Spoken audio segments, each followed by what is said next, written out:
Hi, everyone. I'm Laura Ingraham in for Bill O'Reilly. Thanks for watching us tonight. The people versus the establishment. That is the subject of this evening's Talking Points memo.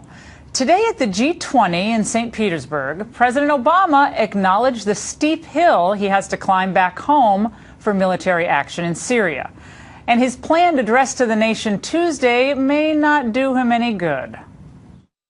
It's conceivable that at the end of the day, I don't persuade a majority of the American people that it's the right thing to do. And then each member of Congress is going to have to decide, if I think it's the right thing to do for America's national security and the world's national security, then how do I vote? Ultimately, you listen to your constituents, but you've also got to make some decisions about what you believe is right for America.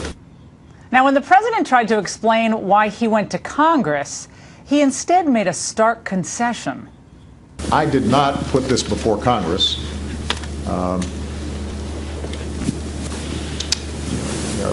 just as a political ploy or as symbolism. I put it before Congress because I could not honestly claim that the threat posed by Assad's use of chemical weapons on innocent civilians and women and children posed a imminent direct threat to the United States. Bingo! That is one of the main reasons why the American people, left, right, and center, are so vehemently against blowing one dime in Syria or jeopardizing the lives of our military personnel there. There is no imminent threat, but there are major questions that this administration cannot, to this day, adequately answer. Questions about the identity and motivation of the rebels, questions about how we'd pay for all of this, questions about what our real objectives are and whether they're achievable without major mission creep. After a week of trying to sell this, the administration and its supporters in the GOP establishment have raised more questions than they've answered.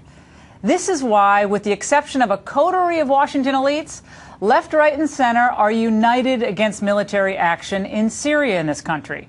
So, will our representatives be guided by the bipartisan demands of the people, including most veterans and active duty military who are overwhelmingly opposed?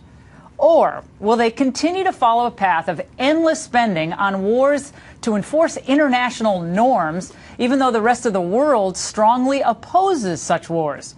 The time has come for the American people to draw their own red line. The establishment has failed us on many fronts.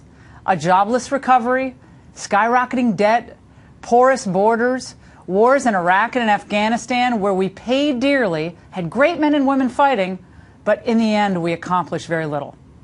They should stop trying to sell us more wars against non-existent threats and start doing their jobs on the home front. And I'm telling you, if they continue to push unpopular policies, the people will eventually take their power away and send them packing. Our enemies love to see us become weaker by squandering our resources and overextending our military. This ends up leading to more chaos and more suffering in the end by innocents.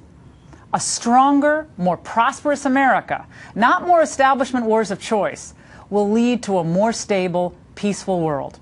And that's the memo.